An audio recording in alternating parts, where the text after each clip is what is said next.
Alright, so welcome back. We are now just about ready to plan for our descent. We have about 160 miles until reaching it.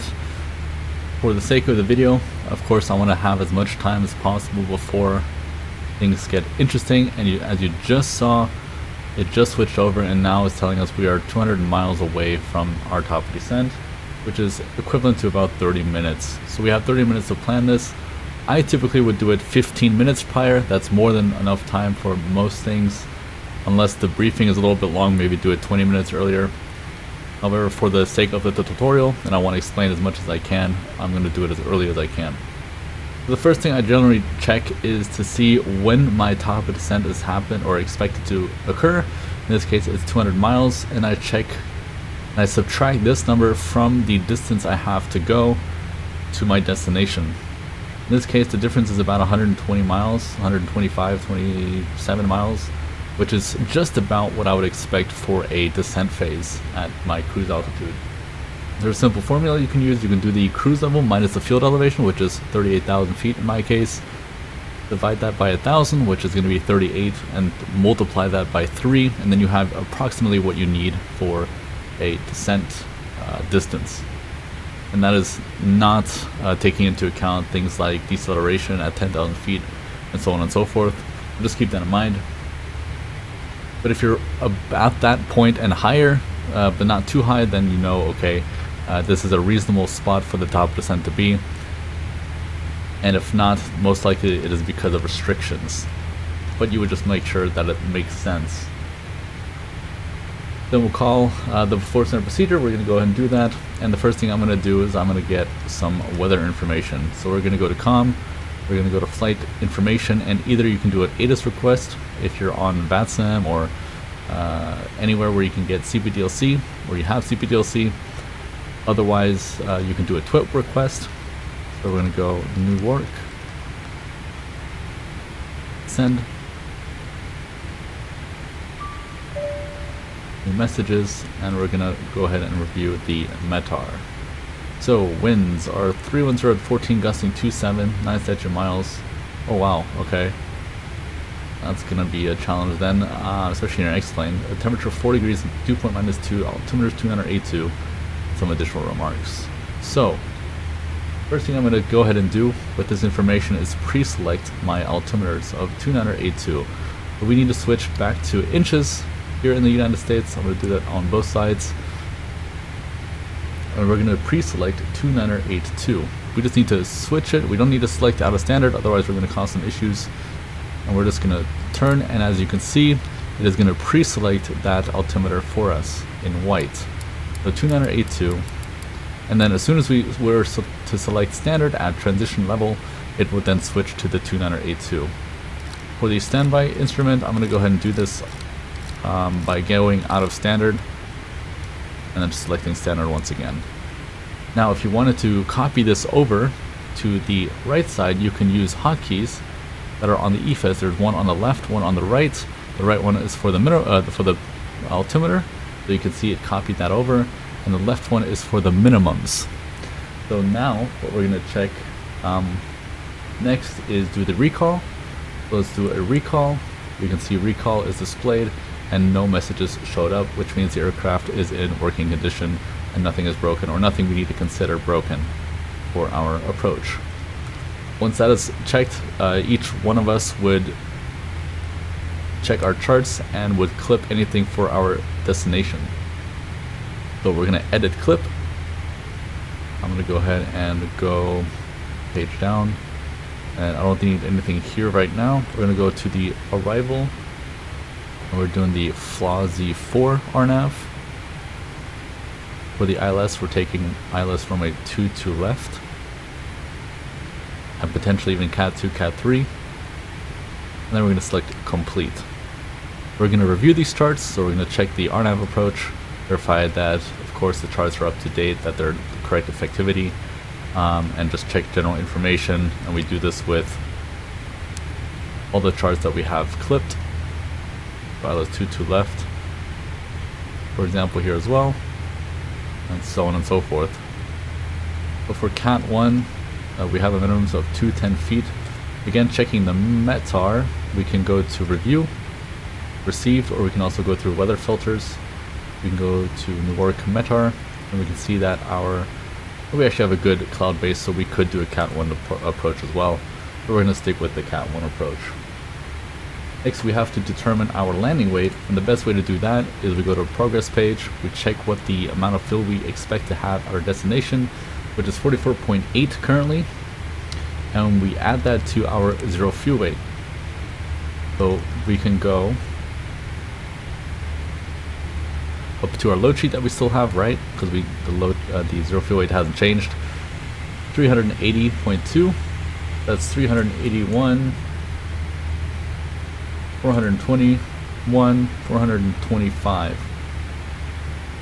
Our landing weight is going to be 425. I now want to do my landing calculations, and there is a certain philosophy, just like for the takeoff calculations, that we want to follow. And we're going to go to show landing, and sometimes what you can start off with is copy FMC data, and we'll fill out anything it can. Now, for the sake of this, we're just going to go again from left to right, up to down, or from up to down, left to right. And so the airport is Newark. The arrival runway we're expecting is still runway 22 left. You know, this is quite significant. We might even need to switch to runway 04 left or right. Let me just double check something real quick. Yeah, we need to switch to runway 04 right even. That's what we're going to do. We're going to plan with runway 04 right here. We're going to go with condition medium because the conditions aren't very good at the moment. And then we need to insert our winds. We can go here, we can open up EFB with the screw. And then we're going to insert our values here. I've already done this, so 310 at 14, temperature is 40 degrees, 2982. Then for reverse, we're going to go with none for now. We're going to select flaps 25, anti-ice as required. And our brakes, we're going to go with the conservative way. Landing weight we can determine by taking our estimated extra fuel on board, 45.1, and adding that to our zero fuel weight, which is this value here, so 380.2 plus the 45.1. That is a 0.3 difference, so that's 425,300. And then the VREF, the way we determine that is it's always a minimum of 5 and a maximum of 15. And the way that it's determined is you take the headwind component, you divide that by 2, and you add all of the gust to it. But because we're limited to 15 knots, we are going to keep it at max 15. So if the headwind component would be 14 knots, which it isn't, but if it is, we would divide that by 2. That's 7 knots. Plus the 27 knot gusts would be 34 knots. And because 34 knots is well above 15 knots, we're not going to set it higher than 15 knots. So our VREF is going to be plus 15 knots. So VREF 25 plus 15. We're going to calculate this, and what we're going to get is a landing distance. So with all these factors applied, our landing distance is 9,165 feet with this weight and this approach speed. Now, to verify if this is something that is plausible, we can go to airport info and we can check the landing distance available here. That means we're going to be overshooting it by about 1,000 feet, which means we need to start planning something. The first step is always increasing the flaps. So you would start with increasing the flaps. However, I really want to keep it at flaps 25 for the reason of that flaps 25 is the recommended flap setting for when we expect something like wind shear or gusty winds, or potentially long runways, which is not our case today. I am more concerned about the gusty winds and possible wind shears. So I'm really adamant on staying with flaps 25 in this scenario. For the next step, what you want to do is set reverse thrust. We calculate that and we can see we've already reduced it quite a bit here, but still very close call, right? But I definitely don't want just reverse thrust, so we need to increase our auto brake, and you can increase this up to the point where you're happy with this. Generally speaking, what you don't want to do is if you're gonna go with flaps 25, so if you're gonna go with flaps or reverse that is less than or greater than flaps 25 and greater than idle reverse, what you would need to do is you would need to stay preferably below auto brakes 4. if that makes sense. So the hierarchy is flaps, then reverse, then brakes. So I'm not quite happy with the landing distance here, and although I'm not quite happy with the fact that we're going to have some really gusty winds, I might need to either increase the brakes above the point where I'm causing the brakes to get really hot, or I need to add a little bit of risk factor and decide to go with a higher flap setting. So let's go with flaps 30 and see what the difference is. Okay, that is a significant difference. And with auto brake 4, that's also a significant difference. And the brakes is a little bit more effective than just the flaps. So what do I do here? Again, it's up to the pilot to decide what they find more important. Technically speaking, we don't have any expected wind shears here, or forecasted wind shears.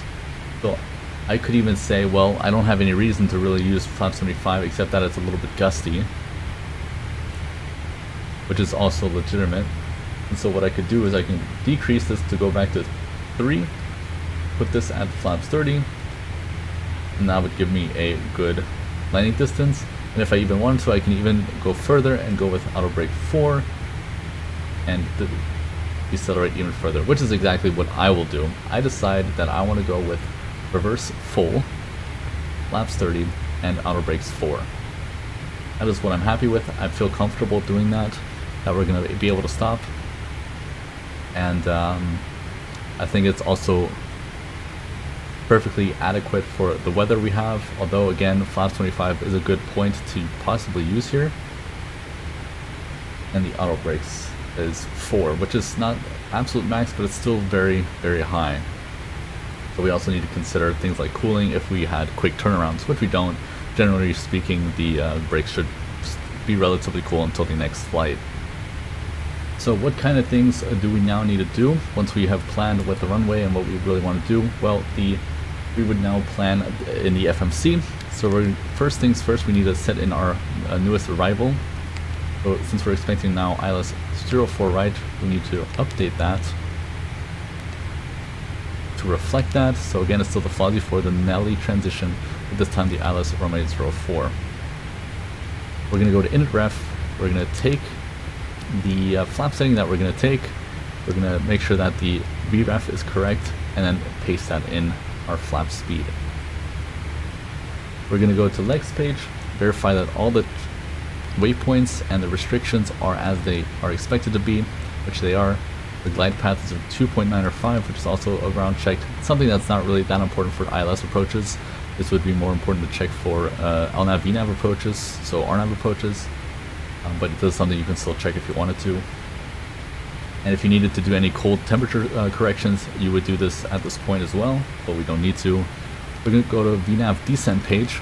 We're going to go into the forecast page. We're going to verify the transition level, and then we're going to insert our descent winds, which we can also get from our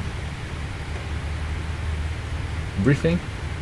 We go to winds, and we're going to go all the way down, and here are our top of descent winds. So I typically like to choose, not top of descent, our descent winds. I typically like to choose 100, 200, and 350.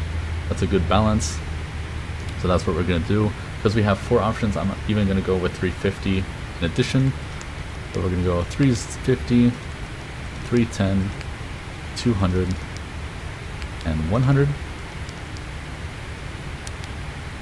And then we're going to insert these winds. 221 at 107. 217 at, oh sorry, I'm skipping something, 218 at 106, and it did 107, level 200 is 217 at 93, and then 265 at 43. That's done. Then, next thing I like to do is set a fixed information page as desired. If it's an RNAV approach, you would normally set a 2-mile radius around the final approach fix. I would typically also set a predicted ETA altitude of my transition level, so in this case it would be 18,000 feet. I would insert this here. If you don't know what this does, feel free to check out the pre-flight tutorial of the FMC where I describe this again. And then in the fixed info page, I also like to insert distances of 15 and 20, and anything else that you require for the star or approach you can also insert here as well. For the MSA, generally speaking, you would also use 25. If you wanted to, you could insert 25, but for today's demonstration I'm going to go ahead and remove this because we're going to actually use the 20 nautical mile and 50 nautical mile ranges for something specific today. That is pretty much the FMC complete. There's some other things that you would do if it was an RNAV approach, and more specifically an RMP AR approach, but we're going to skip that. That's more on the expert side. We're now going to check our charts for the minimums that we're going to set. We did earlier, but just to confirm, it is 210, so we're now going to set 210 as our baro minimums. Wonderful. And again, this is the hotkey to copy whatever you selected here to the right side, so you can see it's also now here in case you ever want to use that. Last thing the first officer does is set the auto brake, so we're going to set that to 4, and we should see the ICAS indication here as well. And we can now do the approach briefing. Once we've done the approach briefing, we'll then continue with the descent checklist. Descent checklist. Recall. Check. Checked. Notes. Check. No notes. Checked. Auto brake. Level 4. Set. Landing data. VREF 132 for flaps 30, minimums 210 feet baro. Set. Approach briefing. Completed. Completed. Completed. Checklist complete. And we can close the checklist. Now, if since we're not on VATSIM or on any kind of, we don't have any kind of ATC, we can vector ourselves down to an altitude. So at this point, before top descent, what I'd like to typically do is I just go to the first restriction that is in my flight plan, or if there's a vectors, I like to check out at what point I end or start my vectors at, which is 6,000 feet. That's typically what I set. So I'm going to go ahead and set down of 6,000 feet. And then once we reach the top of descent, the VNAV path should take over and it should automatically descend via the star or via the waypoints that we have in the FMC.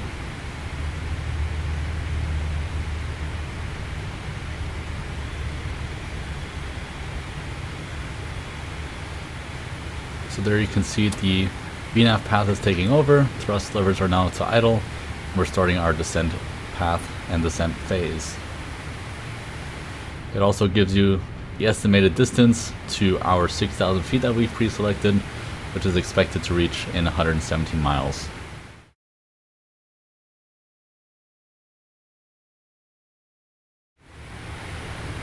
Now, every airline and pilot does this a little bit differently. What I typically do with bigger airplanes, long-haul airplanes such as the 777, is at 20,000 feet or about 15 minutes prior to reaching the destination, is whichever is first, I will select the seatbelt signs on. In most cases, 20,000 feet will come first, and so I will select the seatbelt signs to on at this point, passing 20,000 feet. Also, if you needed to tilt the weather radar for any reasons, we're in auto mode, so it's going to tilt automatically, but if you had this in manual mode, you could adjust that, set terrain on the appropriate side if needed, if we're flying in high terrain areas, which we're not today. I'm pretty happy with that. But that is what we would do at around 20,000 feet. Also, just keep in mind, if you're ever flying through icing conditions, the normal procedure for the 777 is to always leave the engine and wing anti-ice in the auto positions. There's really not a specified case for where you would need to switch this to on, except for on the ground during the after start procedures and taxi on and so on and so forth. That's really the only time where we would do this, and then right after departure, as you notice, we switch them back to auto regardless of icing conditions. And the concept here applies as well. As long as we're in flight, these can stay in auto in pretty much all scenarios. So you don't really have to worry about the anti-ice switches in any phase of flight.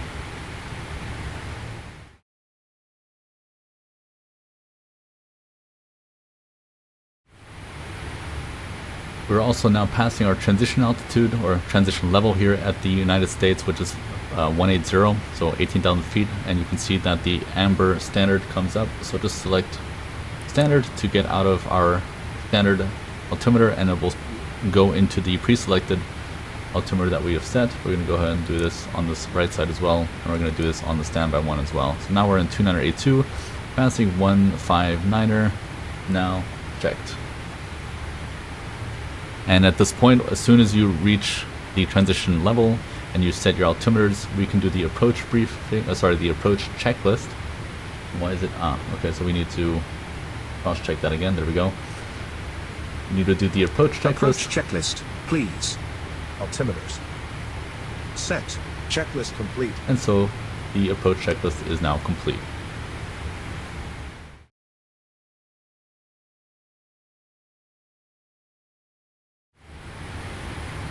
So at 10,000 feet, I would normally chime the cabin that we're just about ready for the approach. If I have forgotten, which can happen, I will double check that the seatbelt sign is on at this point. And of course, passing 10,000 feet, we're not there yet, but I'm going to go ahead and do the items now anyways. So passing 10,000 feet, I'm going to set the left and right landing lights to on, the logo light on if required, which I think today is going to be a good time to require it because it's going to be low visibility. So again, either at nighttime or low visibility, you would turn the logo light on. For the CDU NavRad, we're going to verify that the ILS has been set, and any VORs are also set and identified, which are checked, and that is the case. If we had the integrated standby flight display, so the digital version of these three, you would also arm the approach mode, so you can select the approach and you'll see the scales, the ILS scales. And that is pretty much it for the 10,000 foot markers. You can now see that we're also decelerating to 240 knots below 10,000, and at this point we're really just following vectors.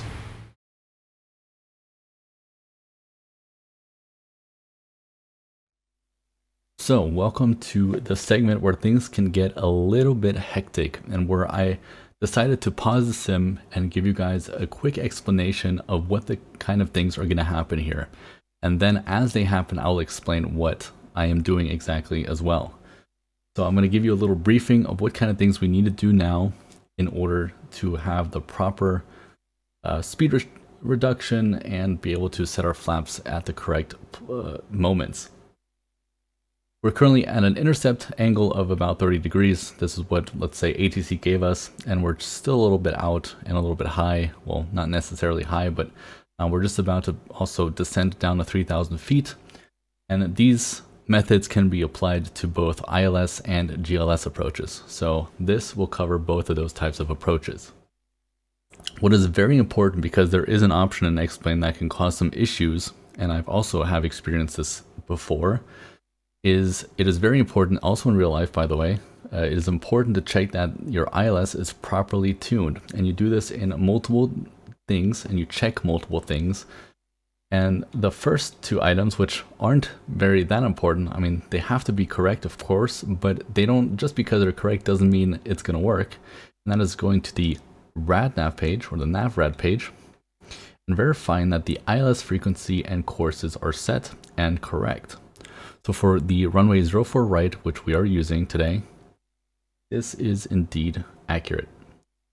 However, this is where the big problem can come into play and where you could experience issues, and it's very important that you double check this, and that is the identifier of the receiving signal that we are getting from the ILS frequencies.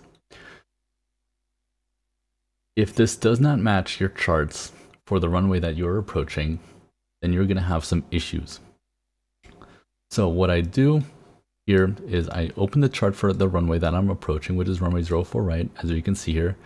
This is the ILS or localizer runway 04 right chart, and the ILS DME is indeed 108.7 with a course of 039er, but our identifier is indeed India Echo Zulu Alpha.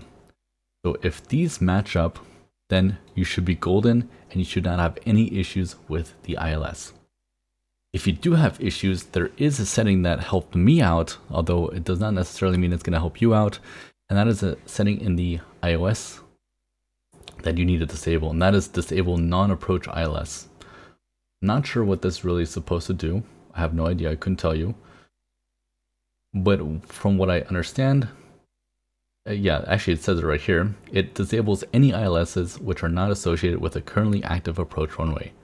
So if X-plane determines that runway 04 right is not active, in my case, for example, I don't know, the winds don't match or the weather doesn't match or whatever case it decides that base is on, it will disable that ILS.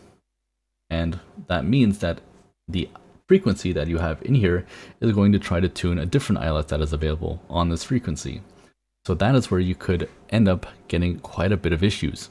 So again, make sure that option is disabled so that you never run into any kind of issues, but also again, double check all of these three values and the most importantly, the ident. All right, we have that out of the way.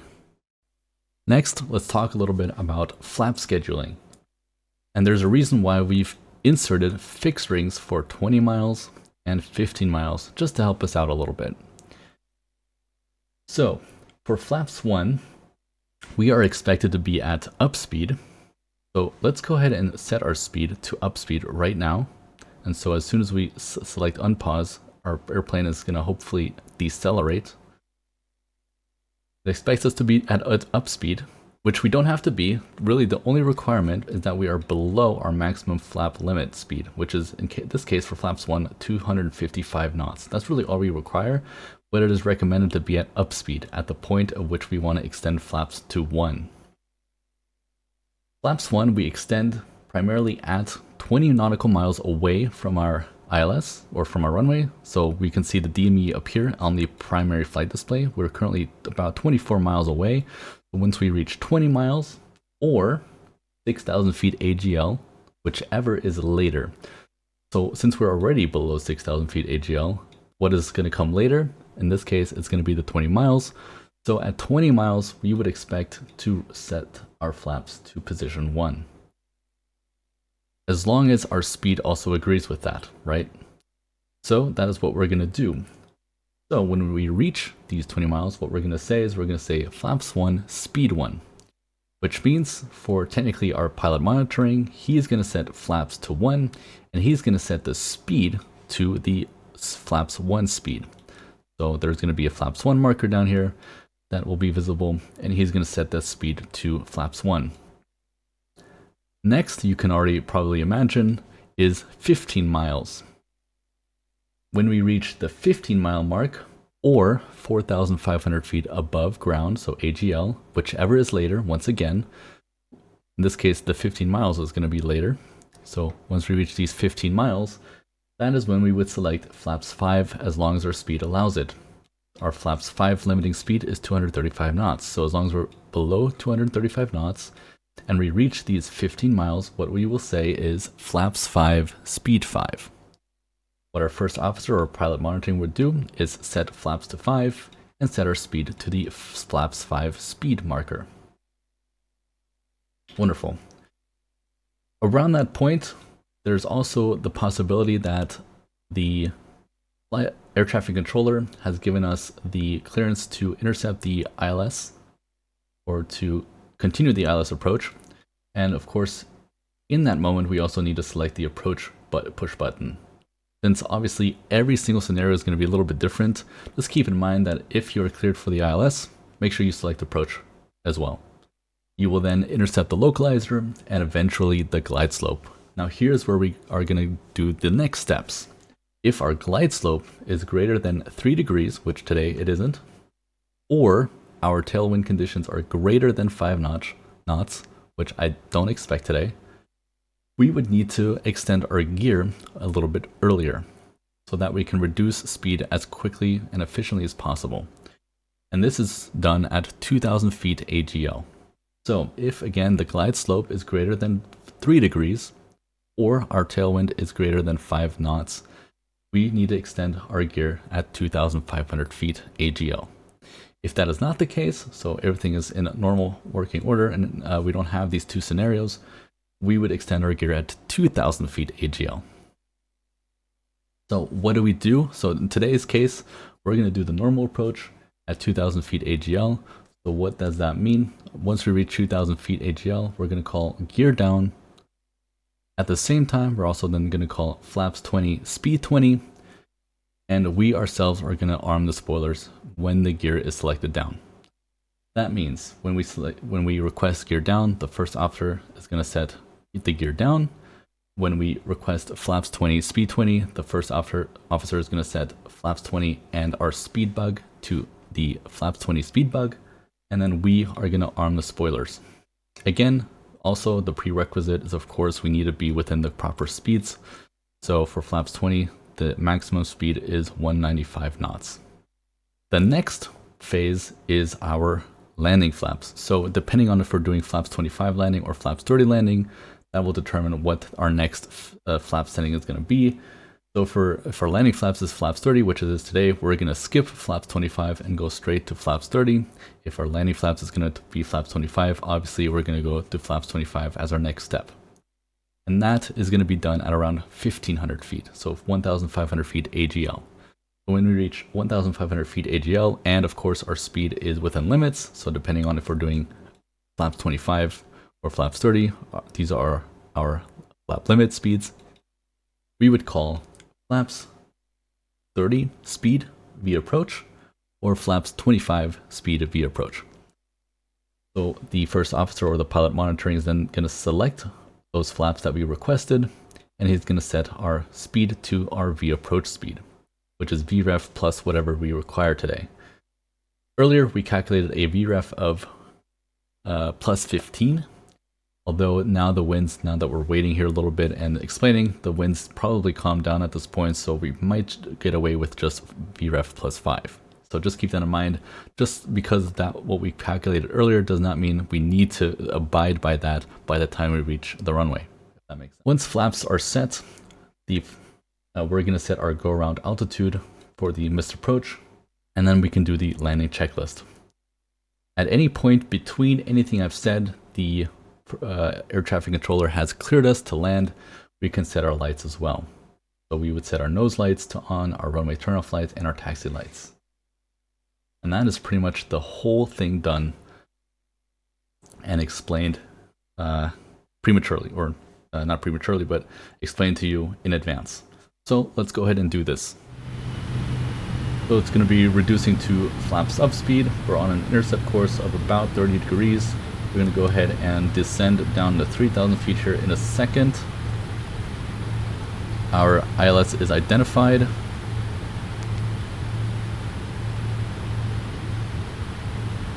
And we're just about to reach our 20-mile mark, and our speed is sufficient.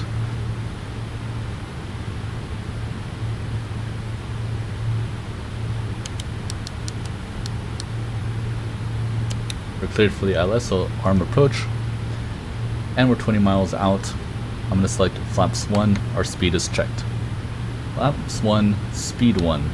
So set my speed also to speed 1.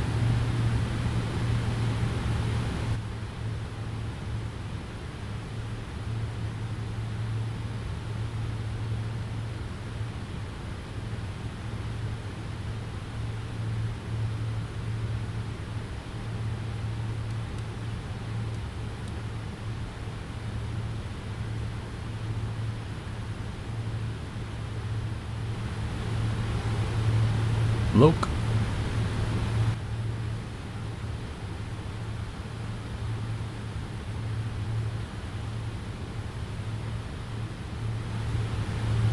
Alright, so we're now reaching the 15-mile mark. Our speed is also checked, so I'm going to call flaps 5, speed 5.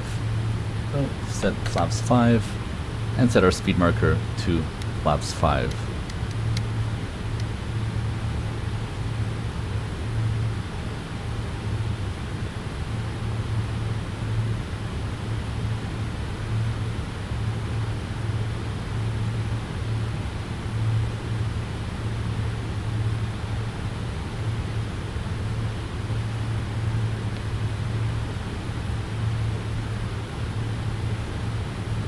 And now we just wait until we capture the glide slope. And again, at 2,000 feet, we're going to do the gear down, flaps 20, speed 20, and then we're going to arm the speed brakes as well.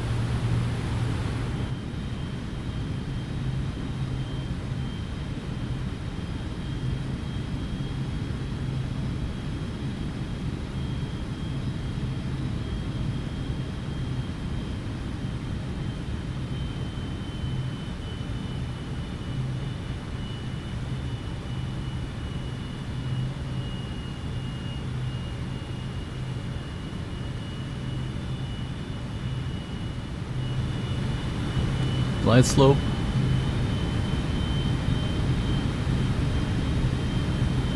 And once we reach glide slope, we can already set our Mr. Coach altitude immediately, which we can check on the flight plan page, which is going to be 3,000 feet in our case, which we already have set luckily.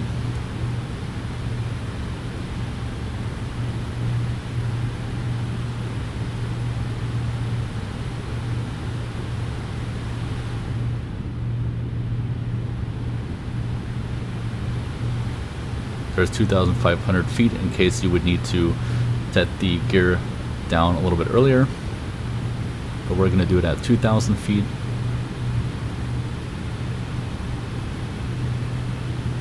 With some tolerance, of course, so I'm going to do it a little bit earlier.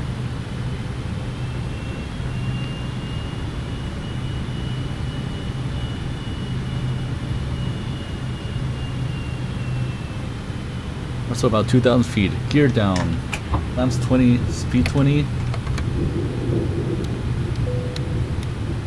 and then arm the speed brake.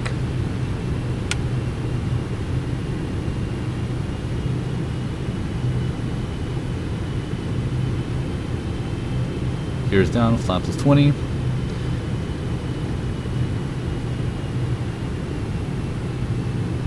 At 1,500 feet AGL,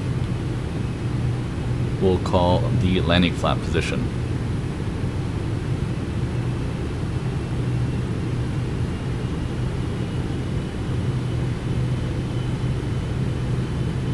Flaps 30 to like V approach.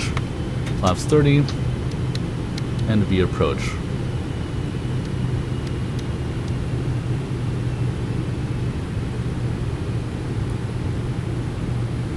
ATC has cleared us to land, so we're going to set our lights. Landing flaps are set. Landing checklist. Landing checklist, please. Checklist complete. Landing checklist complete. We're clear to land. Everything is set. Oh, that's wonderful.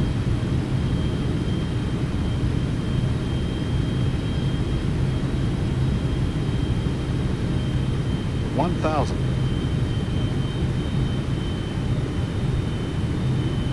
So the landing technique is at around 20 to 30 feet. We flare for about 2 degrees. And if the auto throttle was still engaged, it would automatically go to idle at 25 feet. We're going to do it at around 20 feet. So let's go ahead and set our ghost thrust levers to our actual thrust levers. And we're going to go ahead and disengage the auto thrust and disengage the autopilot.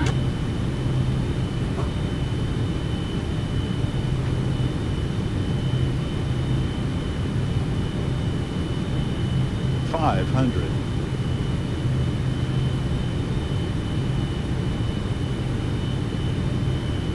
$400.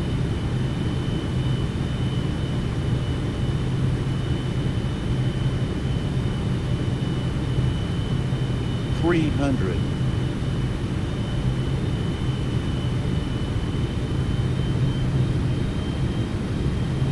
$200.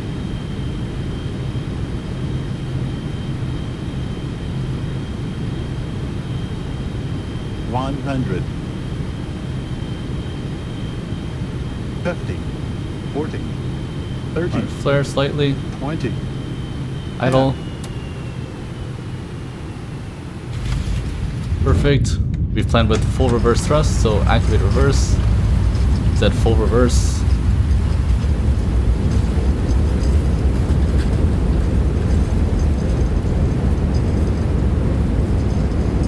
And 60, go to idle reverse. We're gonna go and disarm the auto brake. Start vacating to left, and at taxi speed, we'll set our reverse back to stowed.